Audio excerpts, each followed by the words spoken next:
on Power 95. Msy.Chrissy, you're good. I am great. Let's get straight to it. I am great. Straight to it. Listen, so of course you know Mr. Killa won the International Soca Monarch in 2019. Yes. The first non-Trini to ever win the Power. Yes. And the second non-Trini ever to hold an International Soca Monarch title. Out of the how many years this competition has been there. So yes. Right. So, my guy waited. So, I like this. He waited until independence passed. Right. 7th of February. You know, we celebrated our independence. And then on the 8th of February, dropped an essay in my WhatsApp. That's an important day. That's my birthday. So. And oh goodness, it's not about you, Scratchmaster. It is not about you right now. Right. The morning trend is about Mr. Killa. Yeah, go through. You see what I'm saying? According to him, Google it. You'll see the stats. Yes. He literally dropped this news on Saturday afternoon saying that he is bowing out of, not even bowing, he is coming out of competition with the International Soca Monarch. He will not be defending his title. He said he was eager to defend his crown, but he's saying that he was not met with the bells and whistles that he expected upon landing in Trinidad a few weeks ago. He also said that he found that he wasn't respected. He wasn't given the respect that, ought to be given, as you said, for someone that is defending the competition. Yes. And did not want to be in a position where he's not 100% prepared to deliver, because he said that, knowing him and how he attacks his craft and competition and on stage, he gives 100%. And a competition of that nature, you will need to have the necessary preparation, the necessary props, and he just found that the information wasn't forthcoming as it should be. So he thought it, wise to not defend it. I mean, at the end of the day, you can't see anybody beat him. Right, that's true. Now, he then went on a live yesterday evening. Oh yeah, that did happen. Killa likes to talk the things. Killa likes to explain himself and give facts. Now, it's so interesting that he gave examples of things that did not go smoothly last year as well. So he said that his beef this year has nothing to do with the new chairman, the new, the Simon, I think it's Simon Batiste is probably his name. Right. He said his beef has nothing to do with him. It's just that he thought that he would have been accepted. Come to Trinidad and you invite the reigning monarch to semis. He said he had to pull up to semis and ask for a pass at the door to get in. Which I find is kind of strange, because typically you invite dignitaries, you invite former monarchs, especially the reigning monarch. And in some instances, according to the type of competition, even the reigning monarch performs. Like in our semis, the reigning monarch performs at the end while they're waiting on the judges to tally up and tally up and tally up. And you get the results on the same night, which is not what happened in Trinidad at the Arima Velodrome. So that's interesting. Now, I was talking about the issues he had last year. He mentioned that last year he had so many issues. He, of course, he transformed the stage into a castle. He said he did not actually have permission to use the boats in the crowd. Because you remember that was like the biggest thing he did. Or they blocked that? He did not have permission to do that. He also said that, so they had to hide the boat. He said that a ramp was supposed to be built for him, for the boat and stuff, and that wasn't done. Right. He also said that on the day, they said that he couldn't use a certain ramp.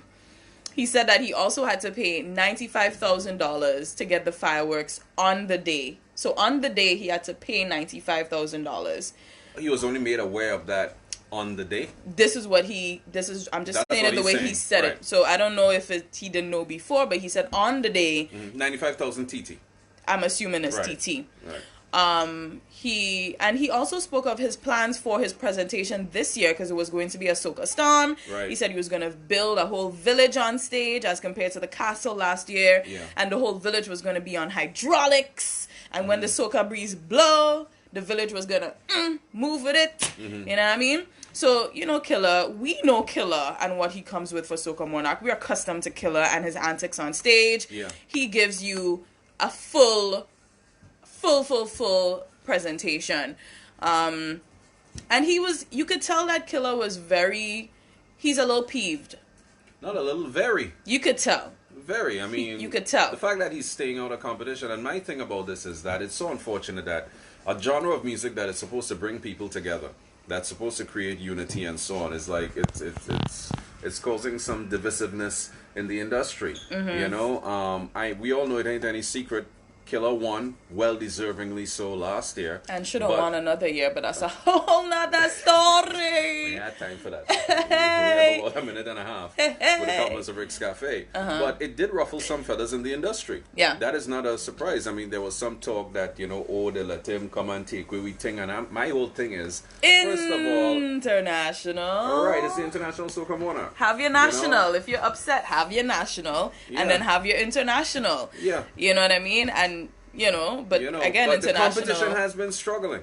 There ain't no doubt about it. Yeah. The semis, the numbers were poor. Yeah. It's, to me, the Soca Monarch, Trinidad is International Soca Monarch, but in Grenada is Soca Monarch. I find Soca Monarch is a bigger deal in the small islands. Like St. Vincent is a very big deal. Grenada is a very big deal. You know what I mean? Even in St. Lucia, with their competition, it's a much bigger deal than it is in Trinidad, because Trinidad has a major problem now where the big names in the industry, right, like the equivalent to what we would determine like a Boy Z or a Dash or so on, aren't in the competition. So I, as a patron, now, my song that I like so much, like a Patrice Roberts Carry On or a Dear Promoter, ain't in the competition. You know? And it takes away some of the original elements of, Calypso and Soca, because I think the competition has a lot to do with it as well.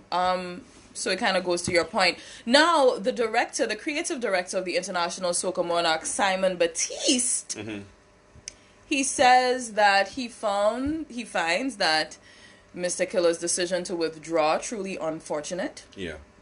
He said also, by the way, always spell Hollis map properly. Thanks. Please and thanks. Right. I'll carry on. Now, Batiste said that, and I'm quoting this from a news outlet. He said, "What's confusing to me is that on February 4th, I was made aware that there were certain things that he felt were wrong. He wasn't invited to the semifinals, and other courtesies were not afforded to him." Now, he also went on to say, and I'm quoting, "He is considered to be a champion, someone that we have a great deal of love and respect for, and we hope he changes his mind. Words mean nothing. There's no reason we wouldn't want him in competition." Now, there's also something interesting he mentioned, which I did not copy and paste here. But, he was saying that it was something to do with the fact that it's not common practice to invite the former monarch in the semis. And I'm just like, I don't care what common practice is. Whether something is established protocol or not, come on, how can you not invite the reigning to it?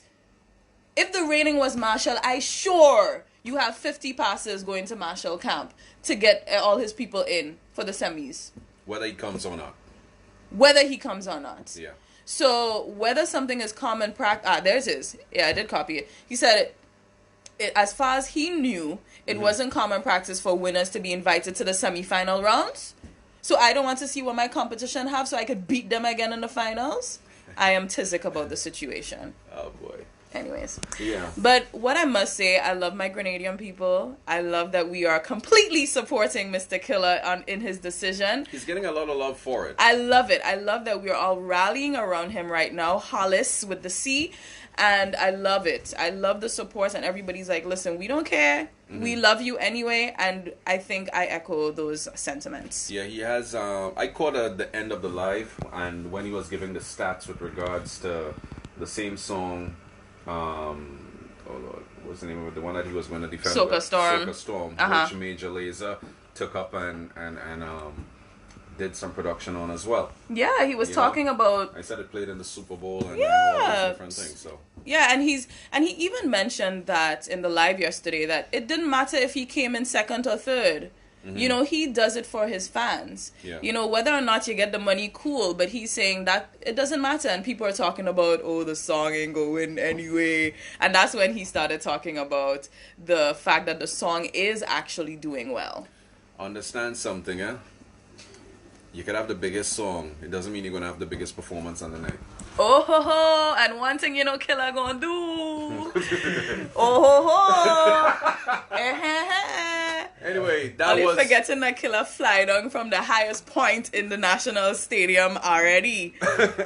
Anyways, Bacchanal Party still in competition, and we supporting them same strengths. Yeah, Skinny Banton as well. Exactly. Yeah. They're still there. And he did say that to continue to support the other Grenadian artists that are in the finals. Blup, blup, blup. All right. That was your morning trend. Came to the compliments of Rick's Cafe.